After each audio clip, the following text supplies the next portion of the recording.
धन्यवाद करते हैं परमेश्वर पिता का आज के सुंदर समय के लिए जो परमेश्वर ने हमें दोबारा दिया, इसके लिए हम धन्यवाद करते हैं। धन्यवाद करते हैं वचन के लिए। हम बाइबल में से निकालेंगे भजन संहिता की पुस्तक, उसका पहला अध्याय, उसकी दूसरी आयत, जहाँ बाइबल इस प्रकार बोलती है, परंतु वह तो यहोवा की व्यवस्था से प्रसन्न रहता है और उसकी व्यवस्था पर रात दिन ध्यान करता रहता है। हालेलुया।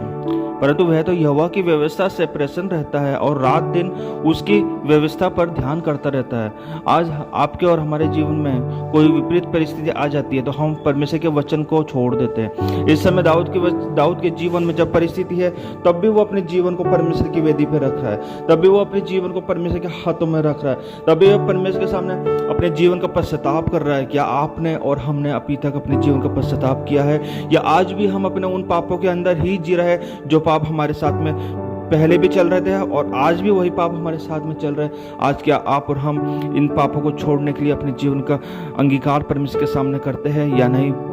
हम में से कोई भी सिद्ध नहीं है, ना आप सिद्ध ना हम सिद्ध है, हम भी सिद्ध नहीं है ना आप सिद्ध है, लेकिन हम सिद्धता की दौड़ में दौड़ रहे हैं। बाइबल बोलती है, परंतु वह तो यहोवा की व्यवस्था से प्रसन्न रहता है और उसकी व्यवस्था पर रात दिन ध्यान करता रहता है। ध्यान करता रहता है।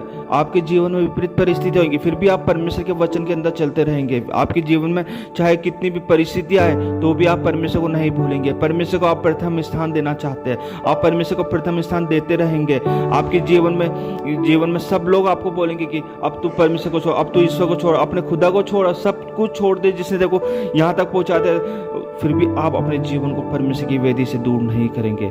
हम परमेश्वर का धन्यवाद करते हैं और इस वचन के लिए धन्यवाद करते हैं। परंतु वह तो यहोवा की व्यवस्था से प्रसन्न रहता है। व्यवस्था वचन परमेश्वर का जो हमारे पास में, हम उससे प्रसन्न रहते हैं। हमारे जीवन में परिस्थिति आएगी तो भी हम उस वचन को नहीं छोड़ेंगे। चाहे हमारे को कोई मार भी डाल दे तो भी हम उस वचन को नहीं छोड़ेंगे, क्योंकि लोग आपको वचन से दूर करना चाहते हैं, लोग आपको वचन से दूर ले जाना चाहते हैं, क्योंकि वचन एक सामर्थ्य वचन है, वह सामर्थ्य देने वाला वचन है और इस वचन के द्वारा लोग आपको वचन से दूर ले जाने के लिए पूरी कोशिश करेंगे। इसलिए आप अपने जीवन को परमेश्वर के हाथों में रखें।